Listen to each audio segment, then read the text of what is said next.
So we're going to move on. I think, sir, you have someone to introduce next. Excuse me, I certainly do. Russ Long is with us again today. He's the founder and CEO of Long Capture, established the company back in October of 2017, and he currently resides in Colorado Springs, calls it home, brings amazing leadership skills as well as acquisition experience and a strong company vision to his team. Before creating Long Capture, he earned his bachelor's in management from the Air Force Academy in Colorado Springs, where, as we just said, he now resides, as well as his master's in entrepreneurship from Oklahoma State University. He served for 5.5 years in the active duty Air Force. Now, in his free time, busy man, enjoys writing music, traveling, reading, video games, hiking, backpacking, and drinking bourbon. That's the favorite part of this. I love that, huh? Russ Long. Yes, indeed. One fun fact about what he has been doing. He played a saxophone solo to Smoke on the Water during a trip to Switzerland. Bet you can't say that you did that, can you, David? No, I can't say I even picked up a saxophone, let alone. Well, Russ, welcome. David and I are delighted to welcome you back today. You were just great yesterday. Thanks so much for returning and being a part of this today. Absolutely. Well, thanks so much for having me. What are you going to share with us today that we're really going to be enamored with? Oh, wow. Okay. Well, no pressure. Actually, we're not going to enamor people. All right. Well, I'll just share a little bit about Long Capture. So we're primarily focused on tech startups and companies that have dual use technology and that are interested in the billions of dollars of funding and small business programs and things like small business innovation research that the federal government and especially the Department of Defense are using to target these types of companies. So at Long Capture, we're a team of about 30, mostly made up of veterans and military spouses. So we have a deep understanding of the Department of Defense. And many of our team members have, they're recovering contracting officers or program managers. So they were also active duty in the Air Force or Marines and Navy. So they have that experience of being on the other side of the table, working these requirements and acquisition processes. So we really have a nuts and bolts understanding of how the federal government and the Department of Defense do business. So we work with our companies kind of through this entire life cycle. From the first entry point, oftentimes we leverage the Small Business Innovation Research, SBIR program, to get that initial phase 1 win. And the reason that's a great entry point is you get something called sole source authority. And in the very competitive focused acquisition process that the federal government takes, this sole source authority is really a game changer. And then we work from there with these companies to go after additional phase 2 wins of about $1 million typically, and find the right customer, end user, who's the warfighter that's really going to use this technology and help cross that gap, bridge that gap, so they're able to leverage that sole source authority and get on contract. So that's just a little bit about us. Again, thanks so much for this time. I'll drop my LinkedIn profile. I'd love to connect with everyone on LinkedIn. And Roger is one of my teammates. He's thrown his contact information in the chat as well. So thank you, gentlemen, very much for this opportunity and letting Long Capture be a small part of your event. Thank you, sir. And thank you for your sponsorship and support of this program, which is going to enable our conversation, which is right about what you guys do. So I want to thank you for that. Absolutely. Thanks. Thank you. Have a great day. So I get the honor of actually moderating a panel discussion here. Fantastic. Okay. So they're going to put me to work. I have to put myself to work a little bit here. All right, good. Well, then I'll step aside and let you do your thing, unless you want me to stay here. You're happy to stay, et cetera, but feel free to move about the cabin. All right. Free about the cabin. And I'm going to have a conversation with some really great people. Right, good. Knock them dead. Thank you, sir. All right. So I'm going to bring up our panel. These are 4 leaders who have a great deal of experience in the area of enabling technologies, in advancing innovation, et cetera, and some in particular around mobility. So we have a bit of a mobility theme today, but also all of the enabling technologies. We need AI, we need IoT, we need various advanced manufacturing technologies, et cetera, to be able to do that. And so the notion of innovation is really critical, and how we speed that up, how we fund it, how our acquisition process works, et cetera.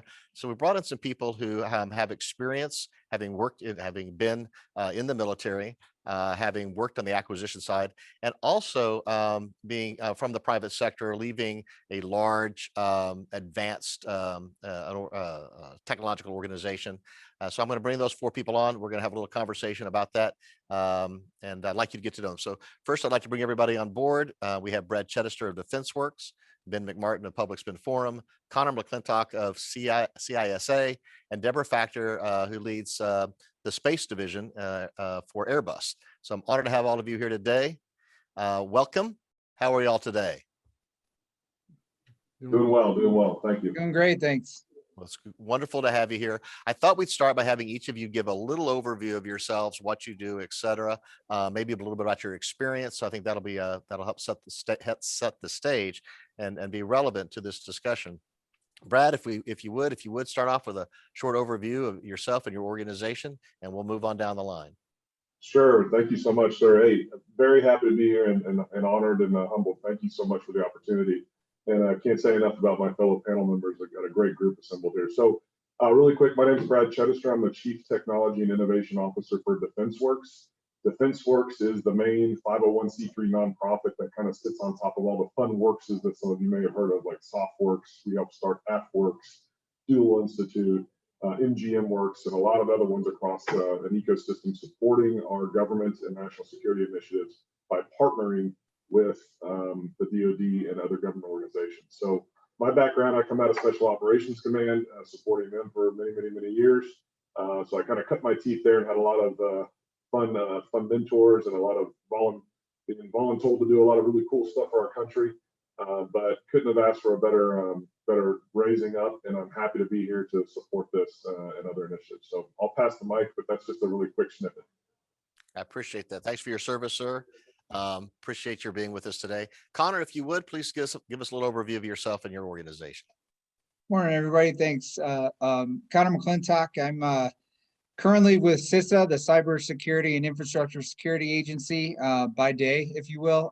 FEMA still pays my bills, so I'm out on loan on a detail helping stand up an innovation program with the CISA Innovation Hub over at CISA right now. But previously, 11 years with FEMA. The last couple of years as the regional innovation officer out in Denver, Colorado, in Region 8. Also recovering federal financial disaster response financial person within FEMA, which kind of led me to innovation because I figured we needed to do things better than we were, and also U.S. Navy veteran, and happy to be here. Thanks. Glad you're here, sir.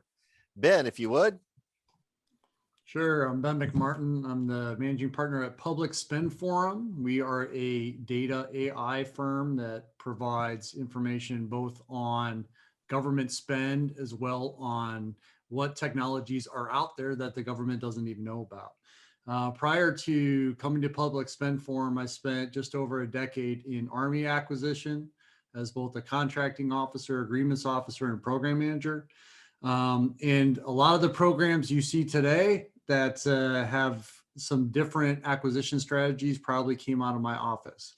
So the last 4 years of my career, I really spent traveling the country to visit with folks like Brad at SoftWorks, or going out to DIU or going across DoD and really helping activities understand how to leverage new and emerging authorities for acquisition and get after non-traditional defense contractors. So that was my role, and I parlayed that into an industry side role doing the exact same thing.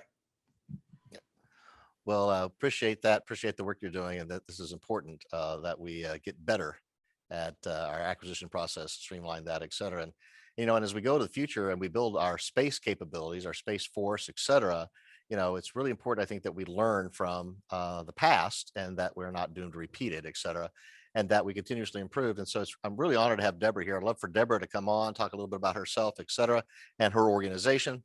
And then ultimately, I would like us to have a conversation about what's working, what's not working, what we can do better, et cetera, and how the civilian and the military world can work better together, learn from this, et cetera, and move the needle, break the needle, as we like to say.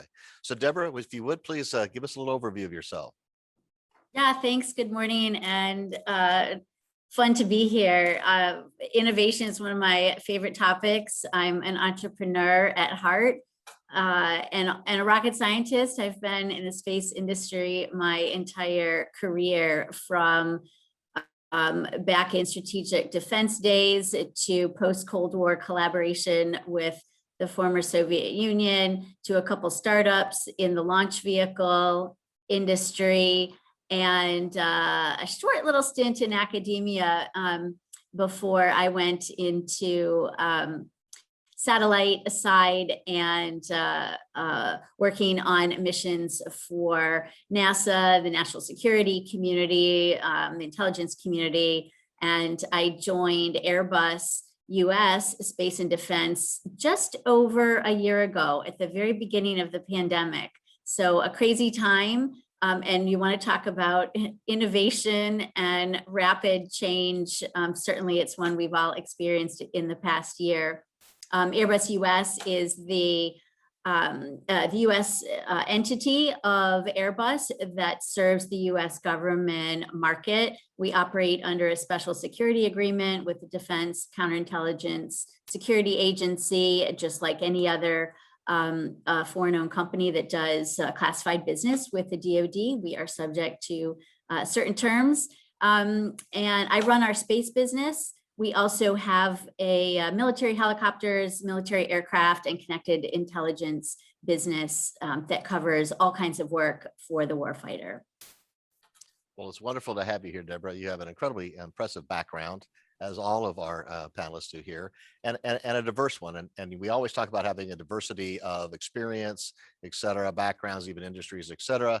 That isn't usually how panels turn out. We usually have, three stars all with the Army, and we kind of have a love fest together, et cetera. So I thought it was really important for us to have some significant diversity, et cetera, but you all are aligned around something in common. This notion of innovation, how to speed up innovation, maybe how to innovate innovation, how to do this better, et cetera. Some of you guys have a lot of experience having worked inside the system. And I thought what we might do is go around and first have you guys talk a little bit about what has worked, what you've seen that didn't work maybe, and how you've seen the system, the approach evolve, and what you see, what's giving you hope, what you see is making a difference, and what we need to do maybe more of. So if we would, I might start back with Brad. Brad, if you talk a little bit about your experience, both as a warfighter, as the user, but also who's been involved in this system, what hasn't worked, and how we've been fixing things. Sure, yeah, loaded question, but a good one. So a lot of different ways you can go with this. From an end user perspective, I think one of the main things, and this is actually a good snippet, one of my favorite movies, which is kind of it's an SNL spinoff, but it's called MacGruber, and it says, "Hey, MacGruber, you've taught me a lot. All of it is what not to do, but that's important too." So that's kind of a good question here to lead into this. I think from an end user perspective, I think the things that didn't work so much were the lack of, I guess, interaction and communication. That's kind of a tongue-in-cheek thing that everybody understands, but I don't ever think everybody understands the implications behind that. So having end users that have problems, that's never going to stop, and it should never stop, because that means they're pushing hard and doing what they need to do to protect our national security. But having them relay kind of what is wrong or what needs to be fixed when they come, let's say, back off of deployment or back off of target or back off from protecting our homeland and all those stuff that they do. I think that it's one, we didn't really have a streamlined and transparent process with them to relay the information that's necessary for developers and acquisition professionals to really understand the breadth and scope of the problem, to wrap their arms around it. And then not just that, but some of the things that weren't working was, once they did get the problem in, and the acquisition and research and development community and the innovators kind of started churning on it, I don't think the end users were enabled to be involved early and often enough.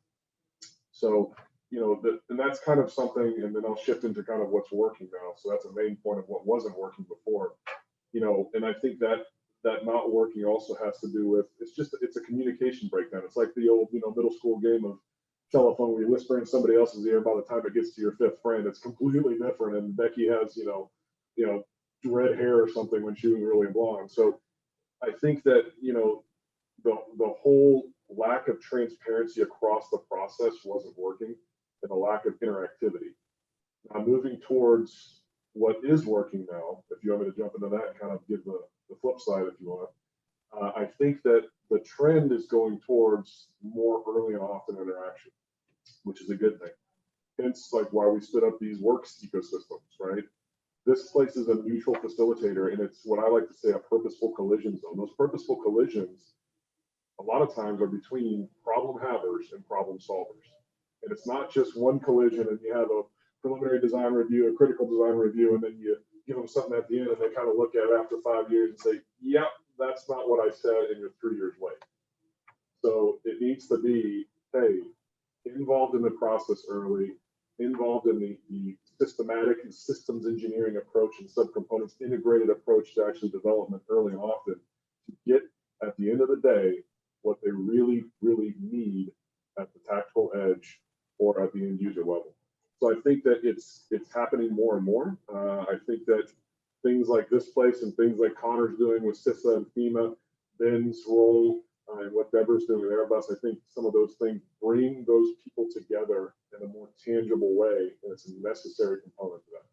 So hopefully that rambling kind of made a little sense there. You know, it absolutely does make sense. And I imagine that both Connor and Ben and Deborah have experienced similar things. If you'd like to touch on some of those things that maybe haven't worked, maybe you have something different, or if you'd rather spend more time focusing about what you see as sort of the future, what is working, we need to focus more on. I'll start with you, Connor. If you would give us a little bit about your perspective on this. Yeah, I mean, I think let's focus on the positive, right? Because we could, it's federal government, we could talk a lot about what's not working. You know, and I could say that as the sole Fed on the panel right now.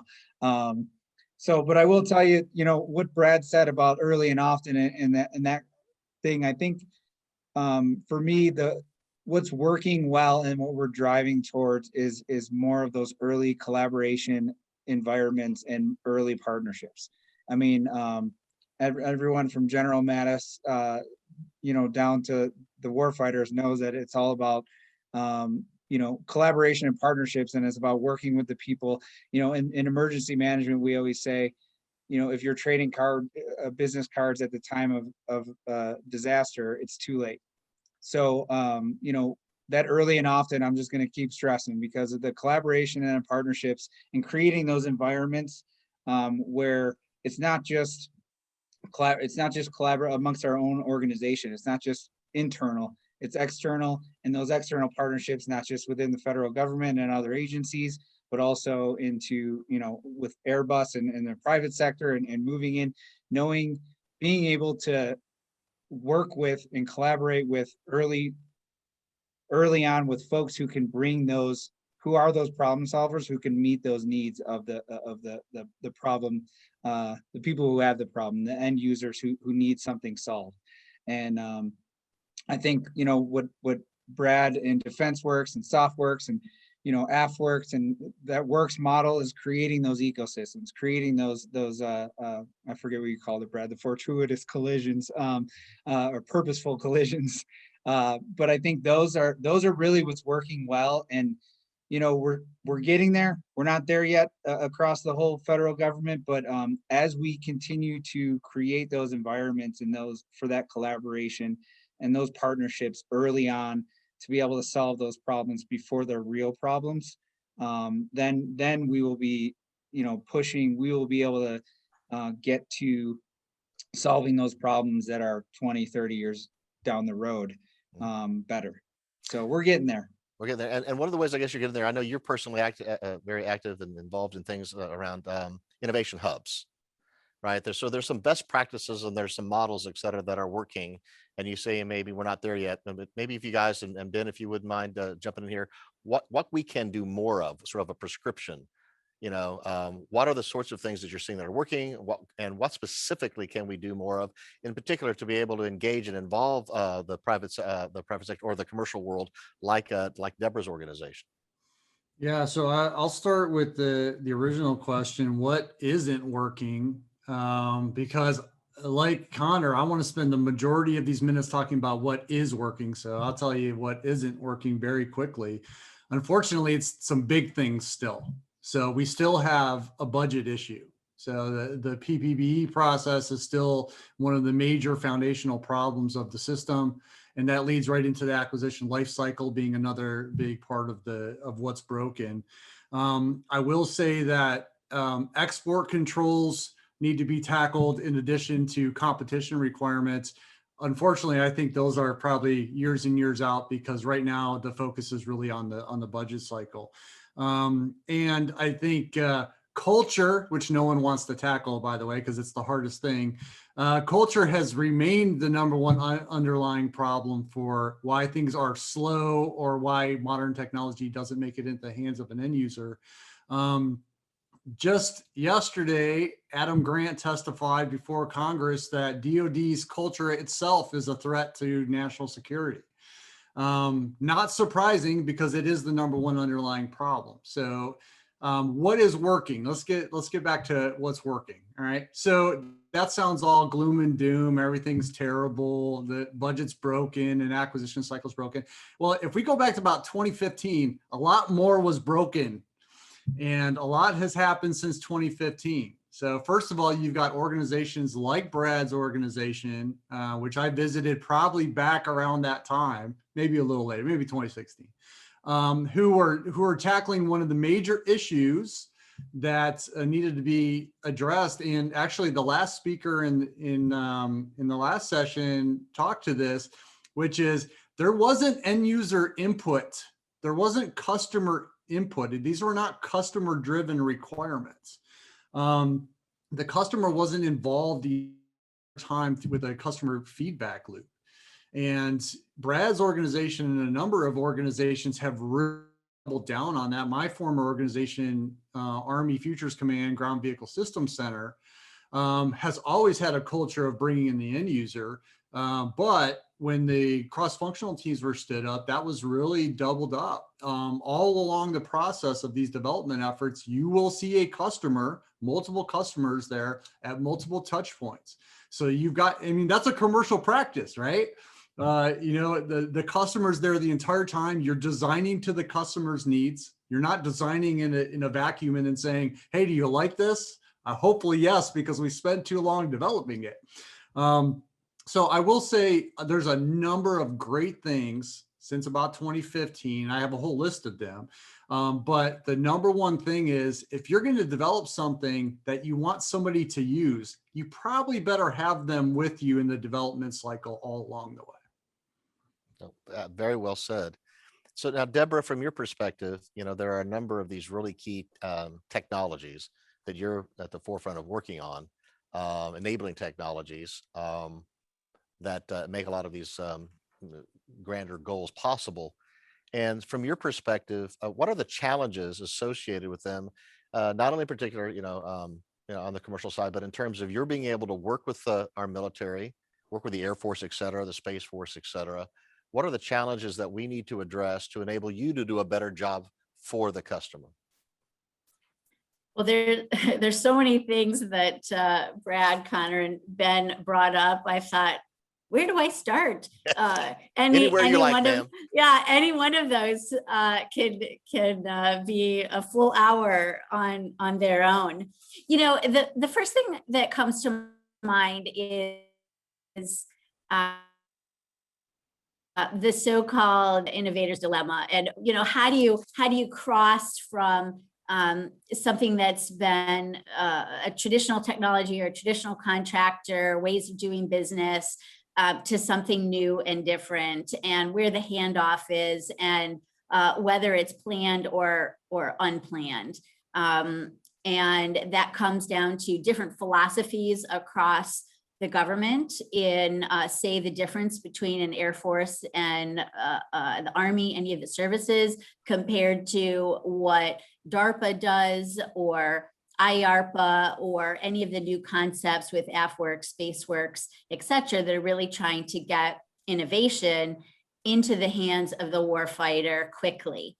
That has always been a gap. It's probably a good gap, because you need different kinds of skills and approaches when you're doing super outside the box, and a different set when you are transitioning those technologies and getting innovation into the end user, as Brad said, who's out in the field with a very practical set of needs that might not fit with all of the fancy technologies.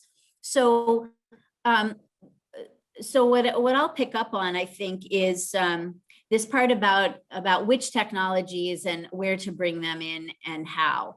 Absolutely involving the end user in the beginning is super important.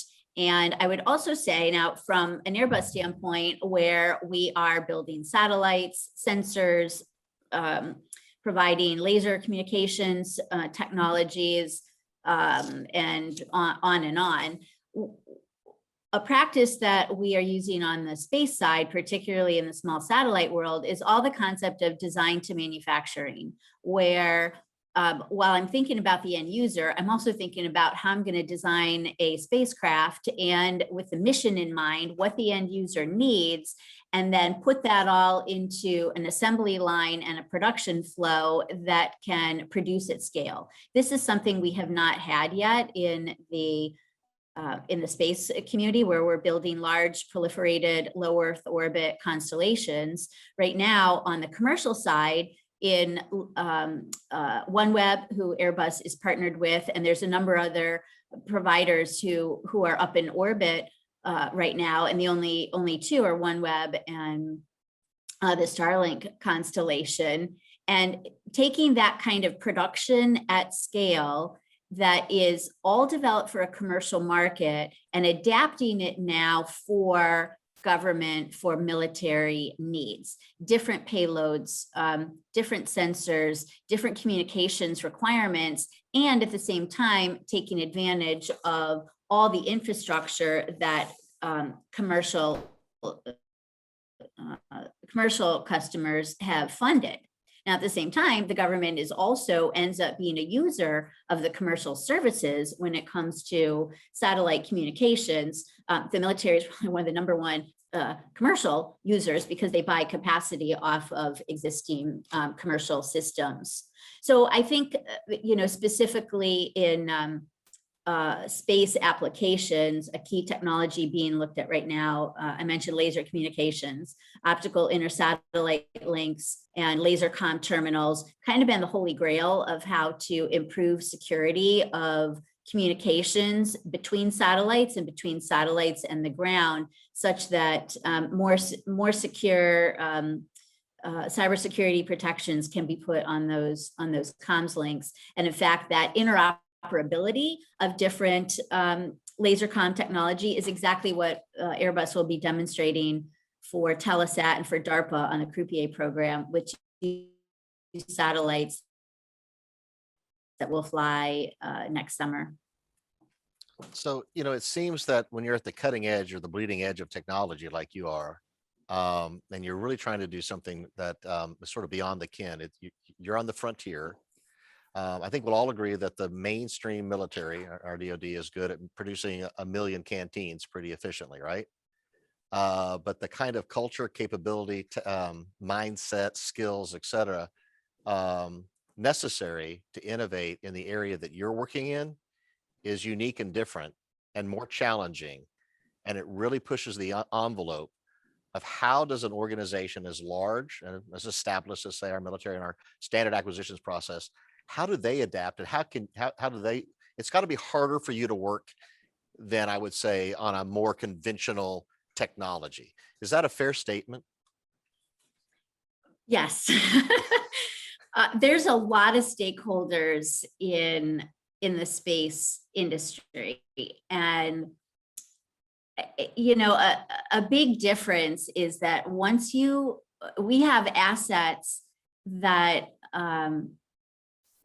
our military and frankly all of us on the ground rely on GPS, global positioning systems, the technology of position navigation and timing in our cell phones and banking transactions, et cetera, et cetera. So everybody relies on space, and they're also assets that we can't touch. Once they launch, they're out there.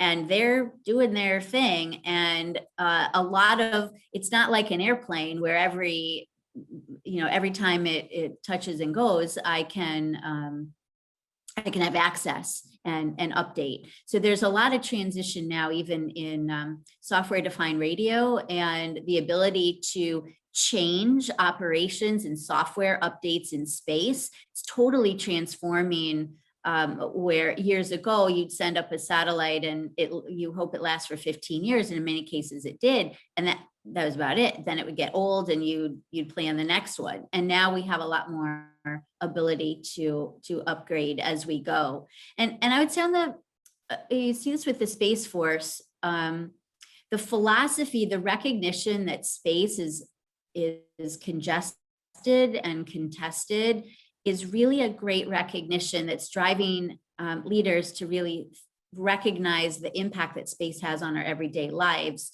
and that we have to do things differently. And frankly, there's a lot of excitement and funding and technologies in the commercial and entrepreneurial world that if we don't take advantage, we lose. And our adversaries are also investing in these same kind of technologies and capabilities.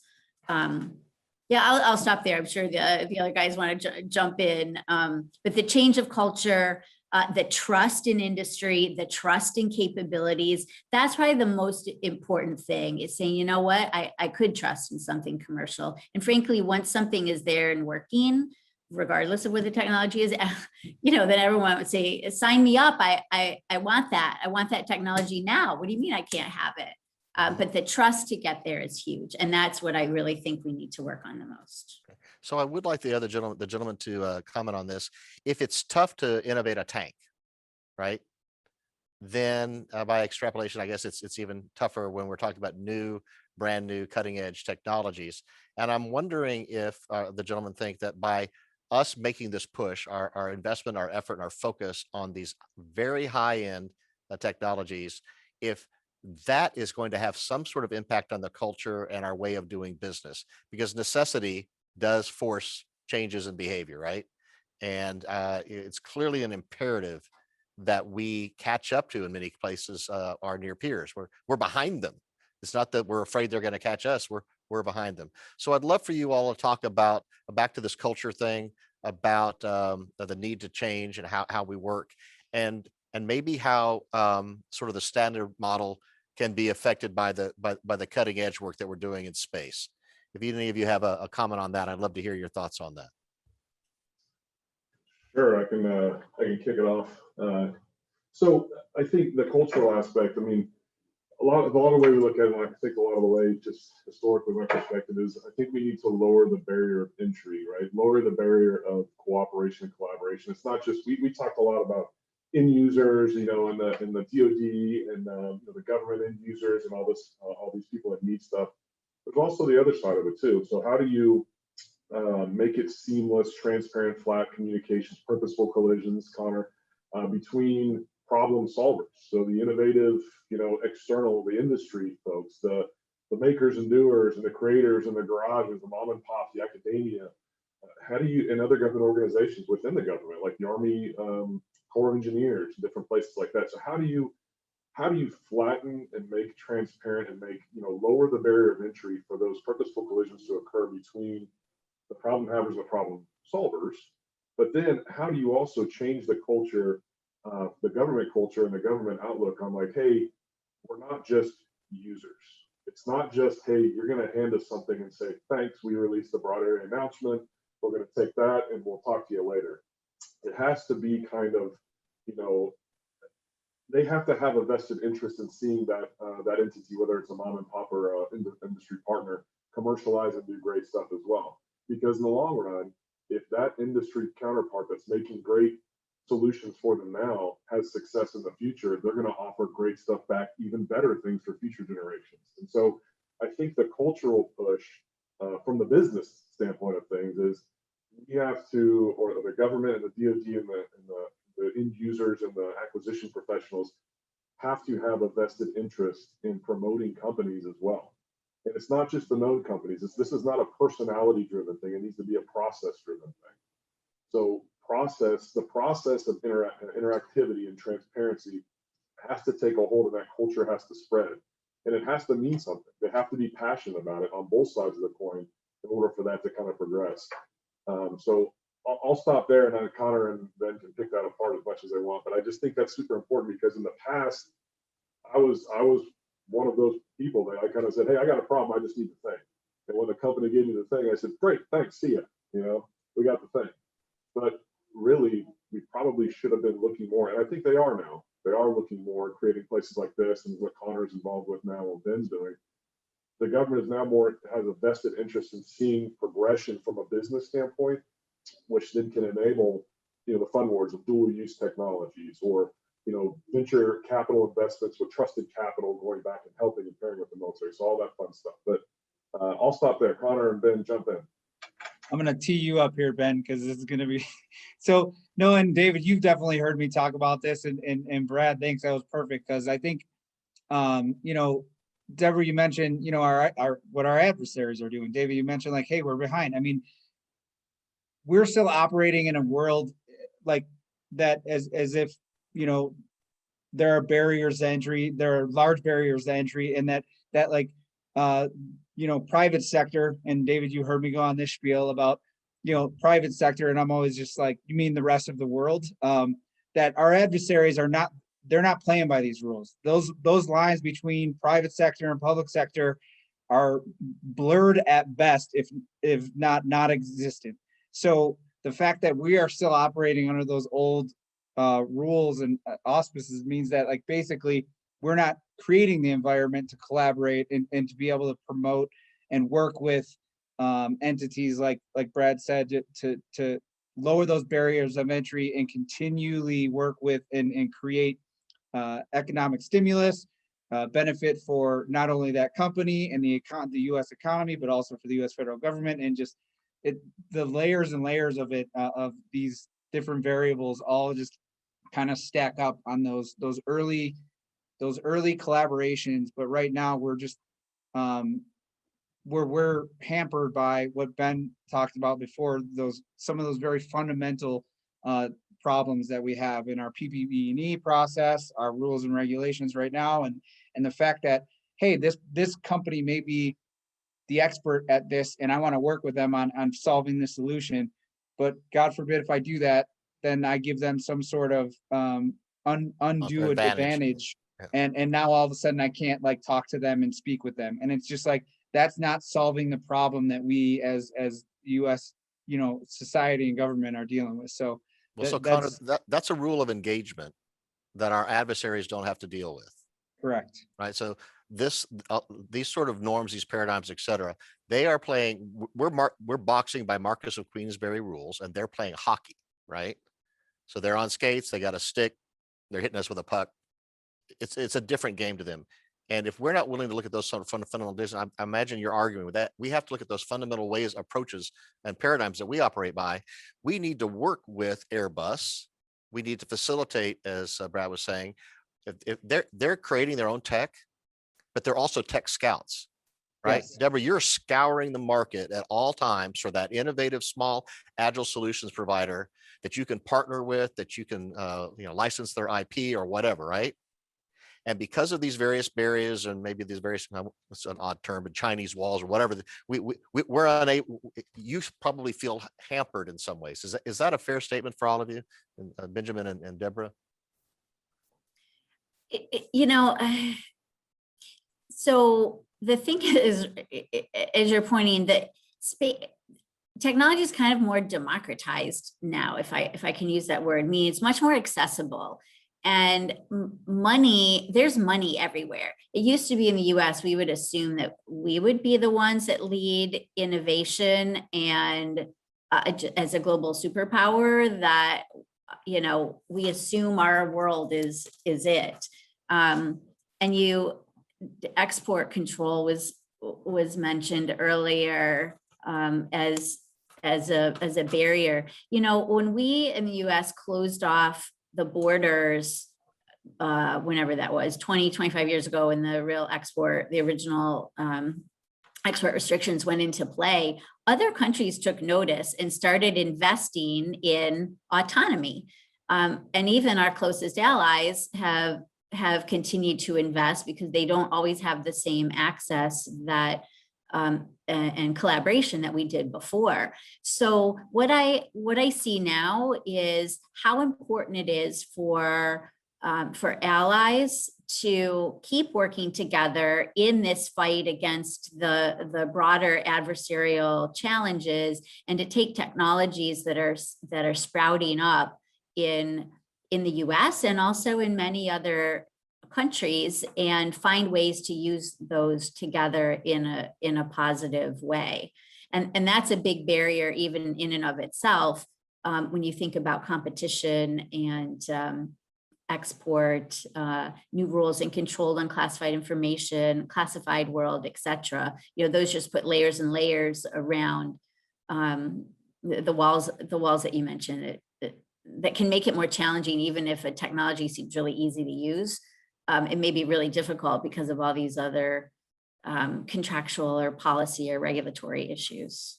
Well said. So Benjamin, love for you to weigh in on all of this. I know this is something near and dear to your heart, how to address these challenges and to make the system work better.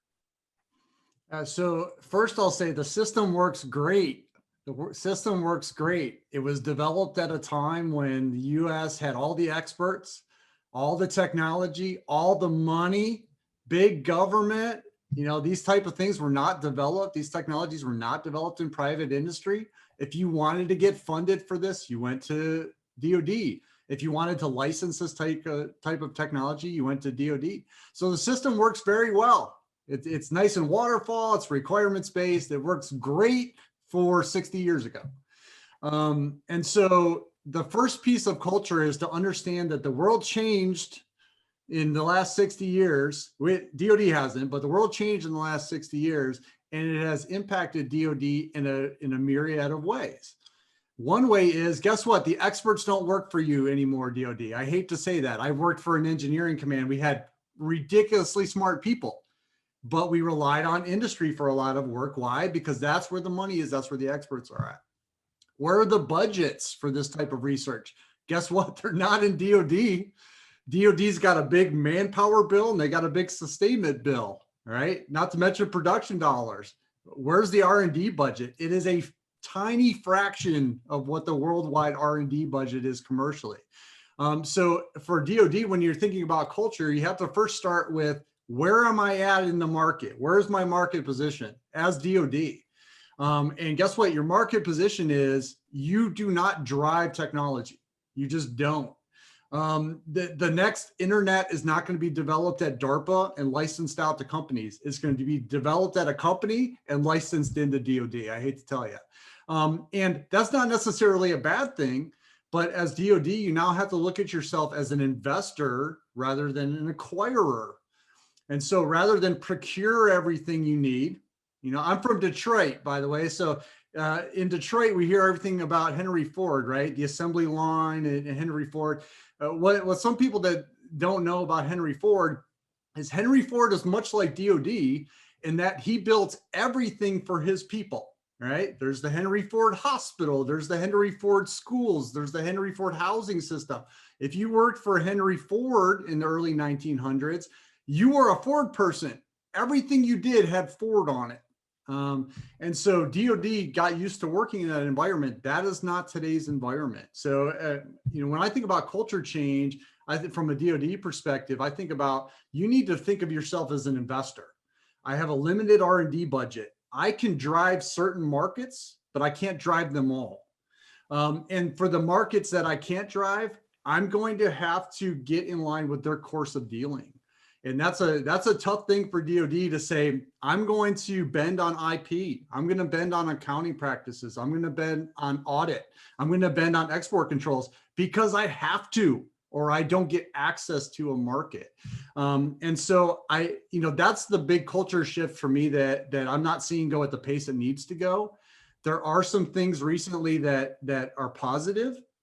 Those positive things being in the last NDAA, you saw this promotion for as a service type buying.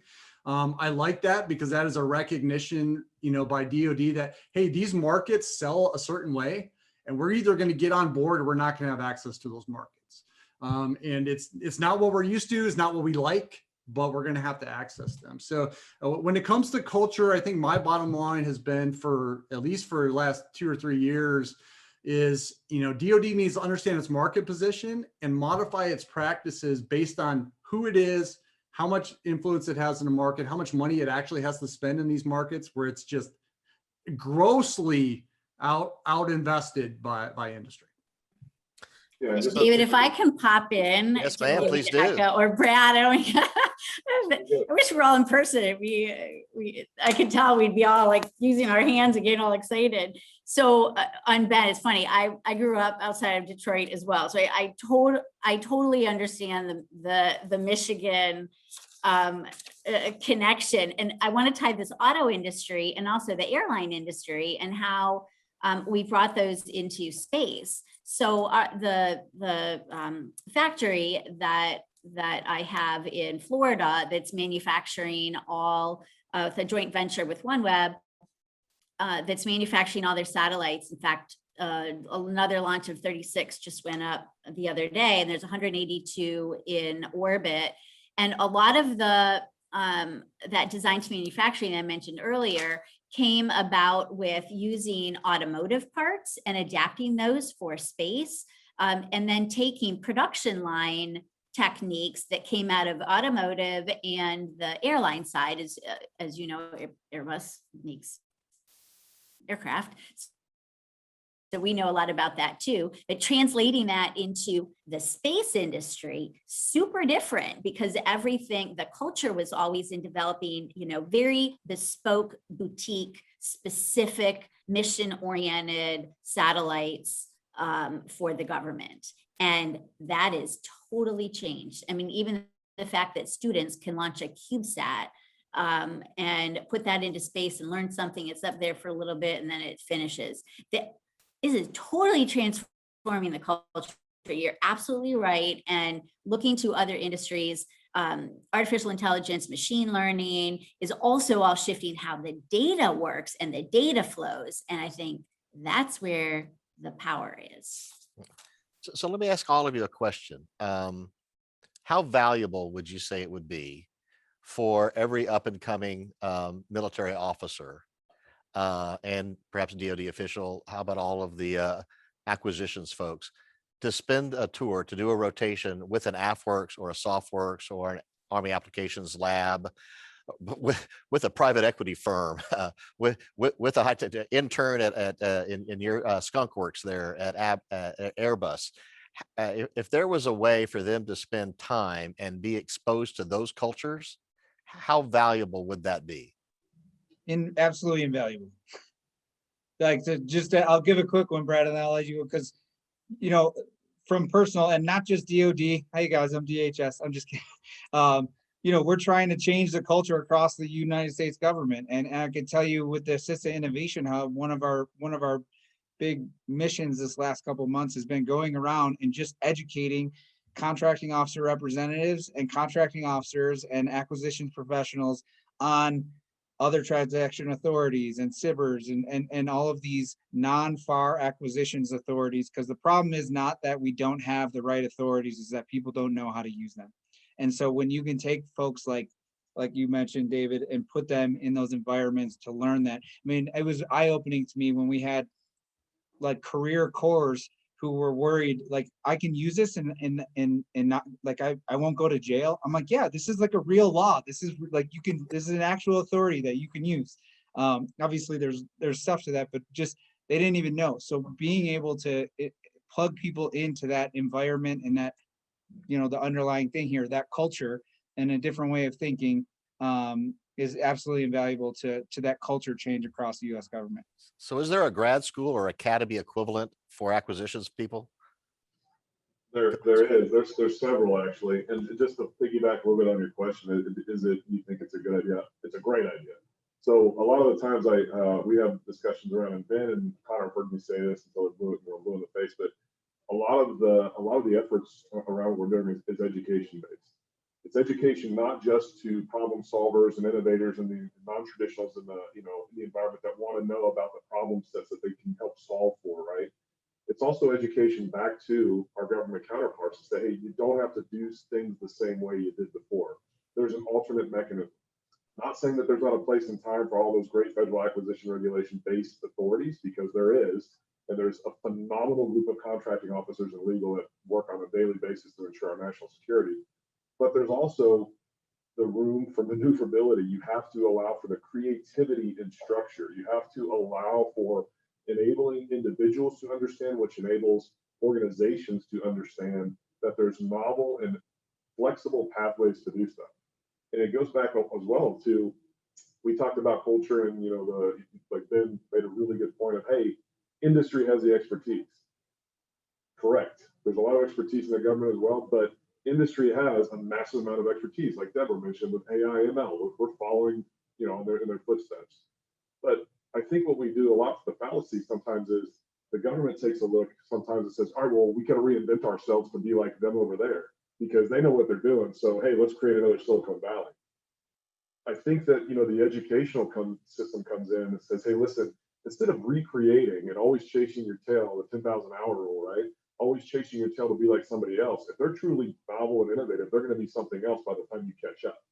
So instead, create pathways of collaboration, catalysts to enable yourself to deal directly with them in a more seamless and transparent way to leverage all of the great innovation and creativity going on. And that has to do with education, the workforce system, and a lot of other things which you're getting into. But just some fun-related comments, but it kind of plays on what Ben said and what Connor just said, but education is a extremely important point here. And what I would say is, organization, we have warfighters coming in, we have industry fellows, we have interns. So that is a huge part of our initiative. Okay, well, absolutely well said. And so I would love, I think, Ben, you'd like to comment on this, but one thing that one of you guys said to me was really important. You said that as an acquisitions person, you knew certain companies that you could turn to and they could spend money well. They could turn that and then make stuff. And if you're in that role, you want to have a sure thing, good, whatever. And that approach, that view of your job and what your job is, it seems to be really important. And that we need to affect the mindset of those people who are in charge of these things, so that they think more like entrepreneurs. They feel, like you said earlier, kind of, they have the license to do certain things that they didn't have. I'd like you guys to speak a little bit to that. And I know we got to wrap up here pretty quick, and you guys are brilliant. I'm so glad you're here. But I'd like to leave, go around the horn one time real quick. Ben, starting with you, chime in on any and all of these topics, and mostly try to share with us, share with the audience what you think that they should take away from this. What sort of what key things that you'd like to leave them with. So the aha things, and I'm happy you asked that, because people shouldn't go and listen to endless panels all day that you don't get anything out of. So let's make sure people get something out of this panel. This is going to go back to both Connor and Brad's points there, which is, I started off kind of alluding to some things that are working. Okay. So in the acquisition space, we had a number of new authorities, different programs, new organizations that were stood up. And in your 2015, 2016, 2017, there are just new things happening, and people creating and coming up with new ways to ultimately to get the job done, which is fielding technology. So what I'd like to get out of this, people should get out of this, is the mission is fielding this stuff. It doesn't matter if you look cool doing it. So nobody gets a special prize for looking cool doing it. At the end of the day, you have to field this stuff. You have to make sure that the modern technology is in the hands of the end user. So things like commercial solutions openings, broad agency announcements, other transactions, POs like Brad, all the organizations, DIU, AFWorks, NavalX, Army Applications Lab, the list goes on and on and on. Those were great ideas in 2015 and 2016. They've become a little rote. Okay, so they've become something where they're being duplicated, to Brad's point, and people are still doing what was done in 2015 and saying, yeah, we're doing it. We're doing it. In addition, there's been a pushback on Congress and DoD that maybe people recognize or not. A number of new regulations and policies that have kind of tapered back, including a IG report on OTA that came out last week. And so while that's happening, the next generation of folks who are trying to achieve the goal, which is put the stuff in the hands of the people who need the stuff, actually have to come up with new ideas. So you can't just leverage the authorities from 2016 and say, cool, I'm doing it. We need the new ideas still in the acquisition space to continue. The last point I'll say is incentives. You get what you incentivize. So if I'm a program manager, you bet your butt I'm going to make my OBS and disbursements because that's what I'm measured on. If I'm a contracting officer, I'm going to have a beautiful contracting file, whether the customer gets what they ask for or not, because that's what I'm measured on. If I'm a DoD attorney, the best way that I can make sure my boss likes me is if nobody ever buys anything, because there's no risk, right? As long as nobody's buying anything, there's no risk for me. Okay. So if we continue to incentivize the way that these folks are incentivized, we're gonna get the same results. There's no question we'll get the same results. I can send people to awesome trainings all day long, but if they're measured on OBS and disbursements, then that's what I'm going to get. So there is a group out of DoD called the Acquisition Innovation Research Center. It's new. It's coming out of the A&S side. They actually have a university. They're soliciting for university white papers right now for folks that can provide solutions on that exact problem, which is how do we restructure the incentive process? So I would recommend anybody who's affiliated with the university, go out and search up Acquisition Innovation Research Center and contribute to a solution. That's brilliant. As an old compensation and reward theory consultant, I would volunteer my time to be an intern on that project. That would be wonderful. So we've really got to run. You guys are brilliant. You would be love to have you back anytime. Like we said earlier, Deborah, we give you an hour on each of these topics. Okay. But I think I have given people some takeaways, some ahas, and we'll continue these discussions down the road. I just want to say thank you to all of you for what you do for our nation and our allies. I feel better about our team every time I get to talk to great, smart, brilliant people, dedicated people like yourselves. And I want to say thank you for your time today. Be safe. See you down the road. Take care now. All righty. That's wow. I'm tired from that. My brain hurts, but it was great. So we're going to take a little 1 minute break. We're kind of reorganize here. We're going to start back up in about 1 minute. Got a little quick intermission. Go get a sandwich or whatever you need, and we'll look forward to seeing you here in a few seconds.